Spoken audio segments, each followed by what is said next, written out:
জানিয়ে দিব এই মুহূর্তে পাওয়া আপডেট সংবাদের শিরোনাম। শুরুতেই থাকছে গণহত্যায় জড়িত আওয়ামী লীগের রাজনীতি নিষিদ্ধ করার আহ্বান ডাক্তার ইরানের। এবারে জানিয়ে দিব বাংলাদেশ ইস্যুতে ভারতকে জড়িয়ে যা বলল যুক্তরাষ্ট্র। এবারে থাকছে আরাফাতের আত্মগোপন, ফরাসি দূতাবাসের বার্তা। আরও থাকছে ফ্যাসিবাদী শক্তি মোদির ঘরে বসে বিশৃঙ্খলা সৃষ্টির চেষ্টা করছে অভিযোগ মামুনুল হকের।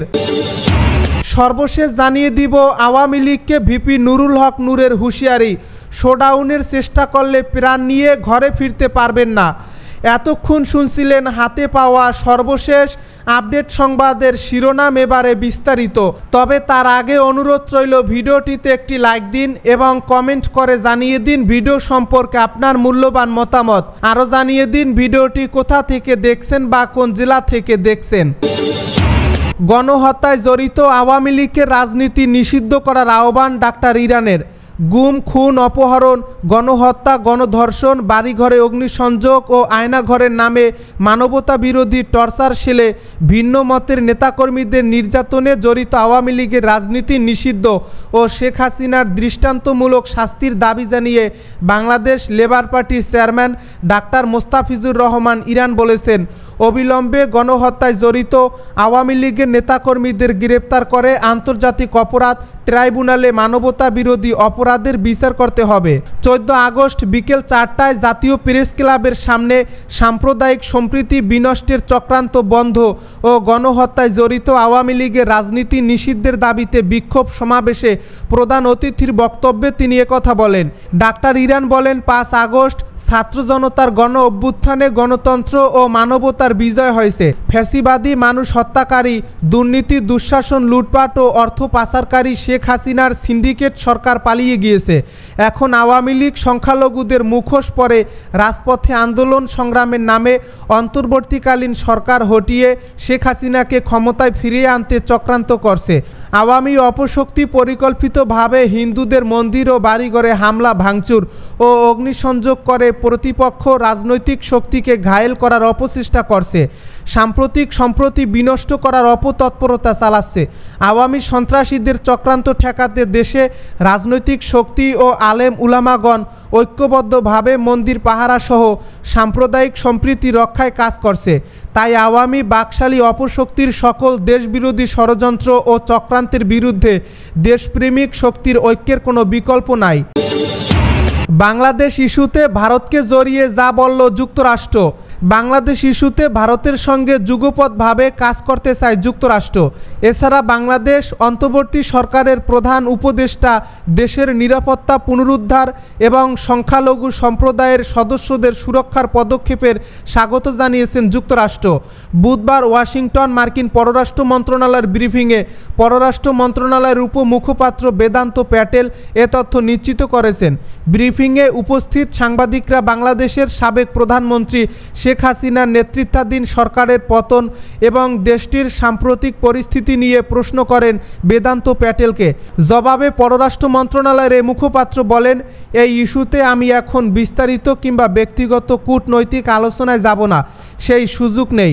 আমরা চাই বাংলাদেশে যাবতীয় সহিংসতার অবসান এবং জবাবদিহিতা ও আইনের শাসন নিশ্চিত হোক। তিনি আরও বলেন, আমরা আমাদের ভারতীয় অংশীদারদের সঙ্গে নিয়মিত যোগাযোগ রাখছি। বাংলাদেশ ইস্যুতে আমাদের কথা হচ্ছে। এছাড়া ওই অঞ্চলের অন্যান্য দেশের সঙ্গেও আমরা কথা বলছি। এর আগে শিক্ষার্থী জনতার ব্যাপক আন্দোলনের মুখে টিকতে না পেরে গত 5 জুলাই বাংলাদেশের প্রধানমন্ত্রীর পদ থেকে অব্যাহতি নিয়ে দেশ থেকে পালিয়ে ভারতে আশ্রয় নেন শেখ হাসিনা। বর্তমানে নয়াদিল্লিতে অবস্থান করছেন তিনি। আরাফাতের আত্মগোপন, ফরাসি দূতাবাসের বার্তা। সাবেক তথ্য ও সম্প্রচার প্রতিমন্ত্রী মোহাম্মদ আলী আরাফাত ফ্রান্স দূতাবাসে আশ্রয় নিয়েছেন বলে সামাজিক যোগাযোগ মাধ্যমে খবর রটেছিল। তবে ঢাকায় অবস্থিত ফরাসি দূতাবাস এমন দাবি নাকচ করে দিয়েছে। গতকাল বুধবার ফ্রান্স দূতাবাসের অফিসিয়াল এক্স হ্যান্ডেলে এক পোস্টে এ তথ্য জানানো হয়। এতে বলা হয়, সাবেক প্রতিমন্ত্রী আরাফাত ফ্রান্স দূতাবাসে লুকিয়ে আছেন বলে সামাজিক যোগাযোগ মাধ্যমেও যে গুজব ছড়িয়েছে তা সম্পূর্ণ মিথ্যা। প্রসঙ্গত, গত 5 আগস্ট ছাত্র জনতার আন্দোলনের মুখে তৎকালীন প্রধানমন্ত্রী শেখ হাসিনা দেশত্যাগ করার পরেই মন্ত্রিপরিষদ সদস্য ও আওয়ামী লীগ নেতারা আত্মগোপনে চলে যায়। এরপর 8 আগস্ট নোবেলজয়ী ডক্টর মোহাম্মদ ইউনূসের নেতৃত্বে অন্তর্বর্তীকালীন সরকার গঠিত হয়। তবে নতুন সরকারকে জড়িয়ে কূটনীতিক সম্পর্ক নিয়ে নানা প্রশ্ন উঠলেও ভিন্ন বার্তা দিয়েছে যুক্তরাষ্ট্র, যুক্তরাজ্য ও চীনের মতো দেশগুলো। বাংলাদেশের সঙ্গে বেইজিং কৌশলগত সম্পর্ক এগিয়ে নিতে চায় বলে জানিয়েছেন ঢাকায় নিযুক্ত চীনের রাষ্ট্রদূত ইয়াও ওয়েন। তিনি বলেন, আগের মতোই বাংলাদেশের অভ্যন্তরীণ বিষয়ে মাথা ঘামাবে না চীন। ফেসিবাদী শক্তি মোদির ঘরে বসে বিশৃঙ্খলা সৃষ্টির চেষ্টা করছে অভিযোগ মামুনুল হকের।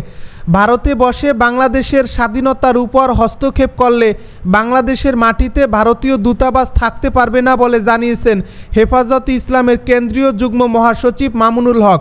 বুধবার বিকেলে দেশব্যাপী নৈরাজ্য প্রতিরোধ ও শান্তি প্রতিষ্ঠার লক্ষ্যে হেফাজতে ইসলাম বাংলাদেশ ব্রাহ্মণবাড়িয়া জেলা শাখার উদ্যোগে স্থানীয় পৌর মুক্তি মঞ্চে আয়োজিত সমাবেশে তিনি একথা বলেন। মামুনুল হক বলেন, শেখ হাসিনা খুনের নেশায় মাতাল হয়ে নরেন্দ্র মোদীর সঙ্গে আখড়া বেঁধেছেন। ভারতে বসে বাংলাদেশের স্বাধীনতার উপর হস্তক্ষেপ করার চেষ্টা করা হয়, তাহলে বাংলাদেশের মাটিতে ভারতীয় দূতাবাস থাকতে দেওয়া হবে না। দেশব্যাপী নৈরাজ্য প্রতিরোধ ও শান্তিপূর্ণ প্রতিষ্ঠার লক্ষ্যে হেফাজতে ইসলাম ব্রাহ্মণবাড়িয়া জেলা শাখা পৌর মুক্তি মঞ্চে এ সমাবেশের আয়োজন করে। সমাবেশে সভাপতিত্ব করেন হেফাজতে ইসলামের কেন্দ্রীয় নায়েবে আমির মুফতি মুবারকুল্লাহ। হেফাজতের কেন্দ্রীয় মহাসচিব শায়েখ সাজিদুর রহমান এ সমাবেশে ডাক দেন। সমাবেশে মামুনুল হক আরও বলেন, ফেসিবাদী শক্তি নরেন্দ্র মোদীর ঘরে বসে বিশৃঙ্খলা সৃষ্টির চেষ্টা করছে। 15 বছর হাতুড়ি লীগের পরিচিত পাওয়া আওয়ামী লীগ, যুবলীগ ও ছাত্রলীগের নেতারা যে অপতৎপরতা চালানোর চেষ্টা করছেন, কোনো নৈরাজ্য সৃষ্টির পায়তারা করা হলে তা প্রতিহত করা হবে। শোডাউনের চেষ্টা করলে প্রাণ নিয়ে ঘরে ফিরতে পারবেন না। রাস্তায় যা পরিস্থিতি, তাতে 15 আগস্টকে কেন্দ্র করে শোডাউনের চেষ্টা করলে প্রাণ নিয়ে ঘরে ফিরতে পারবেন না বলে মন্তব্য করেছেন গণ অধিকার পরিষদের কেন্দ্রীয় কমিটির সভাপতি ও ডাকসুর সাবেক ভিপি নুরুল হক নূর। বুধবার সচিবালয়ে স্বরাষ্ট্র উপদেষ্টা ব্রিগেডিয়ার জেনারেল এম সাখাওয়াত হোসেনের সঙ্গে বৈঠকের সময় সাংবাদিকদের কাছে এমন মন্তব্য করেন তিনি। নুরুল হক নূর বলেন, একটি সরকার গঠিত হয়েছে, এখন আমাদের অনেক ঝুঁকি রয়েছে, আশঙ্কা রয়েছে। এরই মধ্যে বিভিন্ন রাজনৈতিক দল, ছাত্র জনতা সবাই আওয়ামী লীগকে নিষিদ্ধ করা সহ বিভিন্ন দাবিতে রাজপথে নামছেন। বিপ্লবীদের দ্বারা কোথাও যাতে শৃঙ্খলার সৃষ্টি না হয়, কেউ ভায়োলেন্স তৈরি না করতে চাইলে যথাসময়ে পুলিশ ও সেনাবাহিনীর সহযোগিতা না নিয়ে তাদের আটক করার ক্ষেত্রে সবাই সহযোগিতা করে। স্বরাষ্ট্র উপদেষ্টা সেটি আহ্বান জানিয়েছেন। এখন শান্তিপূর্ণভাবে দেশকে শান্তির পথে পরিচালিত করা এ সরকারের দায়িত্ব মন্তব্য করে তিনি বলেন, এ সরকারের অনেকের রাষ্ট্র পরিচালনার অভিজ্ঞতা নেই, কাজেই আমরা যদি সহযোগিতা না করি তারা সফল হতে পারবে না। সবাইকে শান্তিপূর্ণভাবে কর্মসূচি পালনের আহ্বান জানিয়ে ভিপি নুরুল হক নূর বলেন, আওয়ামী লীগ ও ছাত্রলীগ ও যুবলীগের যারা দেশে আছেন তাদের প্রতি একটা আহ্বান রাখতে চাই। আমরা গত 4-5 বছর ধরে আপনাদের বলেছিলাম যে শেখ হাসিনা পালিয়ে যাবে। ওবায়দুল কাদের, সালমানরা হয়তো আফগানিস্তানের মতো প্লেনের চাকা ধরে পালাতে পারবে। আপনাদের এ দেশে থাকতে হবে। আপনারা এমন কিছু কইরেন না যাতে ক্ষমতার পট পরিবর্তন হলে জনরোষে আপনাদের অবস্থা খারাপ হয়। আপনারা কথা শোনেননি, এখন জনগণ আপনাদের পেলে কি করবে আল্লাহ ভালো জানেন। আপনাদের এটুকু বলবো, আপনাদের নেত্রী পালিয়ে গেছেন, আপনাদের কারো কথা ভাবেননি। আপনারা যদি কারো উস্কানিতে রাস্তায় নেমে বিশৃঙ্খলা করেন, শেখ হাসিনা পালাতেও পেরেছে, আপনারা কিন্তু পালাতে পারবেন না। আইনশৃঙ্খলা বাহিনী ও বিপ্লবী ছাত্র জনতা আপনাদের ছাড়বে না। তিনি বলেন, কাজেই কোনো ধরনের নৈরাজ্য করার দুঃসাহস দেখাবেন না। দেশে যারা আছেন ক্ষমা চেয়ে ভালো হয়ে যান, শান্তিপূর্ণভাবে দেশে থাকেন। কোনো ধরনের বিশৃঙ্খলা করলে বিপ্লবী ছাত্র জনতা সরকার মিলে আপনাদের বিরুদ্ধে ব্যবস্থা নেবে।